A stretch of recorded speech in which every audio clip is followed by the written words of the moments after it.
would like to explain about the Hinsberg method, that is identification test for the amines.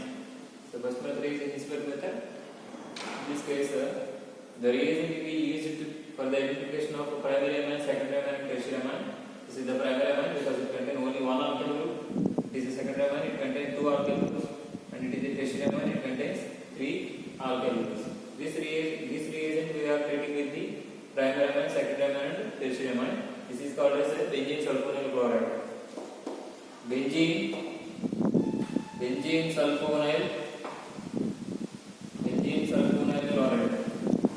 So this benzene sulfonyl chloride is reacted with the primary amine, and the formation of insoluble compound is formed.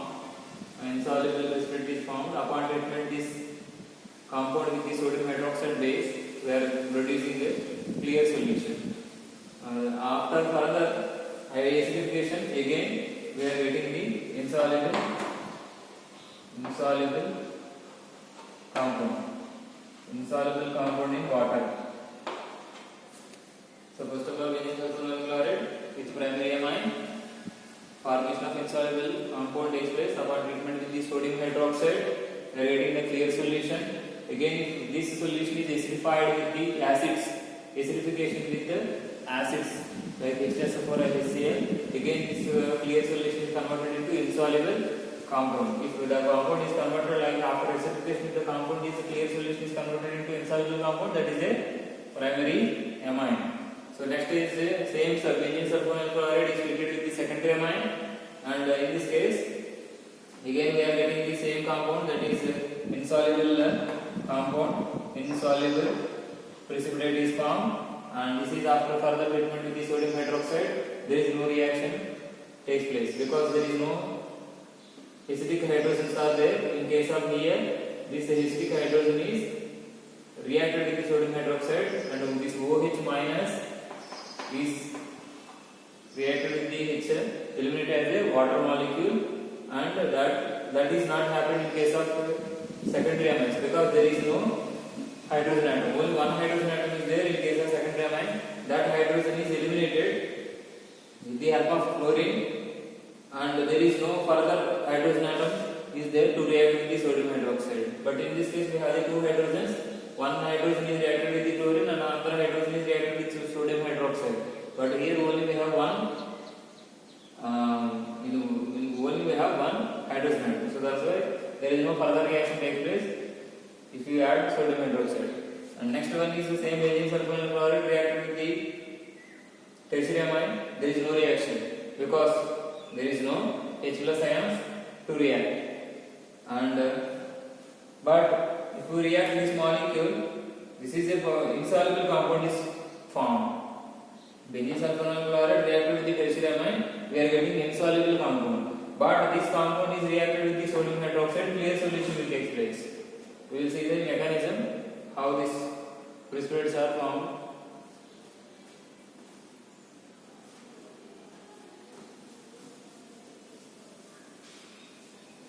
The first reaction, mechanism for the first reaction. So benzene sulfonyl chloride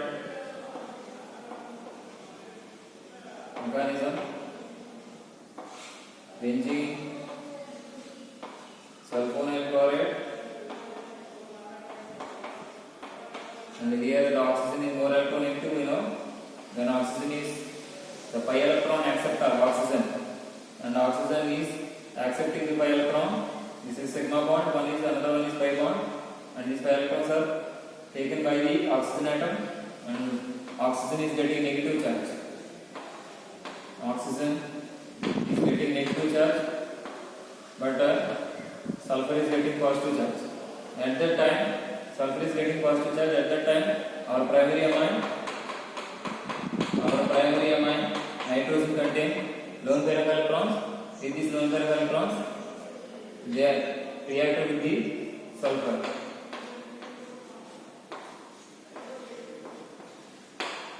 O minus.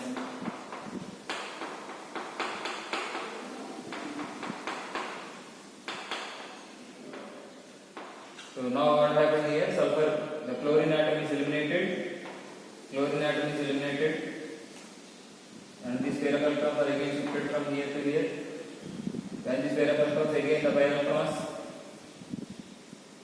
again the pi electron is moving between the sulfur and the oxygen atom. There is a double bond formation between the sulfur and oxygen. Now the bond between the sulfur and chlorine will be broken down.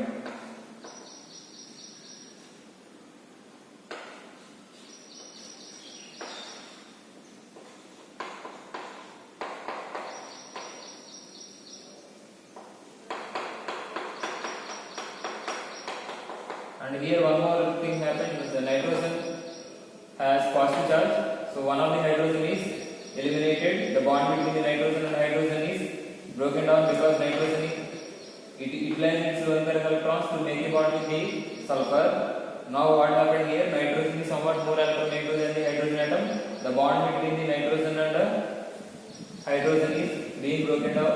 Again nitrogen is getting its lone pair back. So what happened here? This bond is also broken down and the electrons are taken by the accepted by the nitrogen atom. So these electrons, the sigma bond is between the nitrogen and hydrogen broken, and that electrons are taken by the nitrogen. These two electrons are taken by the nitrogen. One is chlorine is eliminated, and at the same time hydrogen is also eliminated, and H plus and Cl minus. Now this compound, this is the compound. Benzene, S double bond O, NH, sorry here, NH, R. Hydrogen is eliminated, H and R we retain, H and R. So to this compound we added sodium hydroxide, and this sodium hydroxide is dissociated into Na plus and OH minus, and that OH minus is removing that H plus ion. S double bond O. And this H plus ion is removed by the OH minus. So what happened here? Minus H2O. This bond is broken down and electrons are taken by the nitrogen atom. Because we have the electron, this oxygen is more electronegative atoms, and negative inductive effect is working here. That is, electrons are pulled by this group. This group is adjacent to the more electron withdrawing the group SO2, and so that's why it is more powerful, and it is always pulling the electron from the adjacent atoms. Nitrogen is less electronegative than the oxygen atom, so that's why the hydrogen atoms are acidic in nature. The hydrogen atoms are acidic in nature because the bond between the nitrogen and hydrogen is easily broken down. Now the compound is S double bond O, N. These two electrons are these two. This is the bond between nitrogen and hydrogen. These two electrons are taken by the nitrogen, and this one is its own lone pair of electrons of nitrogen. So this is the negative charge. So this is we retain here. This is the clear solution. Now it can easily soluble. It is an anion. It can easily soluble in the water. Okay. Now, if you acidify this compound, acidification, again this compound is converted into again that one is converted into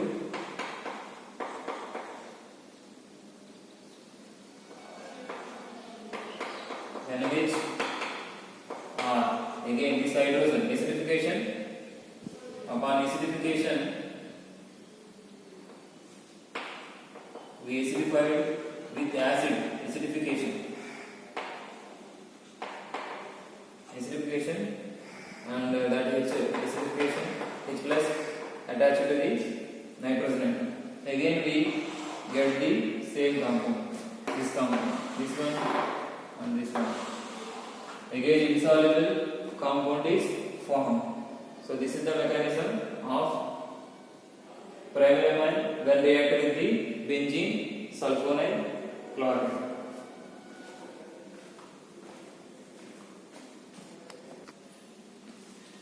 Now this is the secondary amine because it contains two alkyl groups. When it it is reacted with the benzene sulfonyl chloride, and this elimination of HCl takes place, and after that they do not react with the sodium hydroxide. That mechanism we can explain here. This is the benzene sulfonyl chloride. These are more electronegative atoms.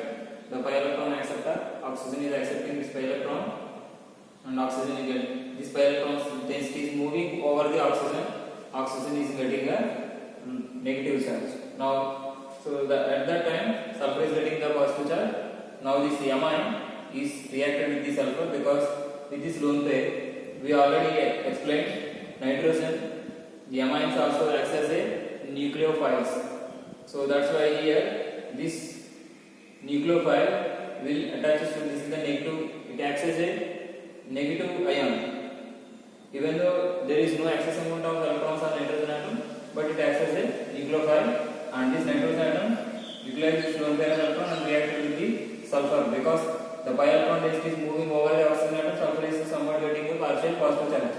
So that's why here nitrogen reacts with the sulfur, and again the pi electrons are the pi electron density is moving between the oxygen and the sulfur, and the chlorine bond between the sulfur and the chlorine is being broken down, and at the same time, due to presence of this nitrogen, due to presence of positive charge on the nitrogen atom, the bond between the hydrogen and nitrogen is broken down, because nitrogen is electronegative than the hydrogen atom. The bond between the nitrogen and the hydrogen is broken, and again nitrogen is taken its lone pair of electrons. So after that, in case of primary amine, we have one more hydrogen atom, but in this case both are alkyl groups. In this case only one hydrogen atom is there, remaining two are alkyl groups. So that's why the sodium hydroxide will not react with this OH minus will not remove the hydrogen atom. So that's why here there is no further reaction takes place. So it is a insoluble compound. It is an insoluble precipitate is formed when benzene sulfonyl chlorides are reacted with the secondary amine. If the compound is secondary amine, if your compound is secondary amine, that will react with the benzene sulfonyl chloride and formation of insoluble product. And after that, if benzene sulfonyl chloride is reacted with the tertiary amines, benzene sulfonyl chloride is reacted with the tertiary amine. So now this tertiary amine, the three are alkyl groups. There is no hydrogen atom. So even though in the first step we need not any hydrogen atom to react with the benzene sulfonyl chloride, and pair of electrons are again taken by the oxygen atom. Oxygen is getting negative charge. At that time, with this lone pair of electrons, the nitrogen atom reacted with the sulfur. Now the bond between the sulfur and nitrogen is being broken down, because it is an unstable compound now. Nitrogen has positive charge. We know that is again the density is moving between the oxygen and sulfur. There is a double bond formed. There will be a double bond formed, and the bond between the sulfur and chlorine will be broken, and again the bond between the sulfur and nitrogen is broken, because nitrogen is unstable. And what happened here? Finally, there is a double bond. This is the pi bond. Again, the density is moved between these two, and the bond between sulfur and chlorine is broken, and the bond between nitrogen and the sulfur is also broken. Now the sulfur again getting this positive charge, and at that time sodium hydroxide reacted, and OH minus attached to this one. OH minus, because it is a negative charge, reacted with the positive ion, and what happened here? After that, the bond between the oxygen and hydrogen is again these electrons, the bond between the oxygen and nitrogen is broken. That electrons are taken by the oxygen, because it is more electronegative, and this group is attached to the electron withdrawing group. Electron withdrawing group, because the sulfur contains two oxygens, and these two oxygens are always pulling the electron, and at the same time one more oxygen. These three electron withdrawing groups, they are pulling the electron, and this hydrogen is more acidic, and the bond between the hydrogen and oxygen is broken, because it is somewhat weaker bond now, because they are always due to withdrawal effect, that is negative impact effect. The electrons are taken, they are withdrawn Ethyrene, this through three oxygen atoms, they are ethyrene, and the bond between the oxygen and hydrogen is broken down. So anyway, we are getting an anion that is soluble in water. So tertiary amines initially they do not react with the tertiary amines. Initially they will produce insoluble compound. Initially they produce insoluble compound. Further reacting with the sodium hydroxide, they are producing the soluble water. So the further reaction of sodium hydroxide, they are producing the soluble compound. In case of primary amine, they are first of all benzene sulfonyl chloride. In case of benzene sulfonyl chloride, primary amines, when reacted with the benzene sulfonyl chloride, formation of insoluble material or insoluble compound takes place. Further, it is reacted with the sodium hydroxide and acidification. What happened in acidification? Insoluble. After sodium hydroxide, it is soluble, and further acidification, it is insoluble again. In case of secondary amine reacted with the benzene sulfonyl chloride, formation of insoluble product takes place. In case of tertiary amines, if we react with the benzene sulfonyl chloride, insoluble compound is formed. Upon reaction with the sodium hydroxide, formation of clear solution because salts are formed, because they are salt. The tertiary amines initially they not produce any, they are producing insoluble compound. After further reaction with sodium hydroxide, formation of salts takes place. That salts are easily soluble in water. So that's why this is the identification test for the amine with benzene sulfonyl chloride. This is the dialkyl benzene sulfonyl chloride, benzene sulfonyl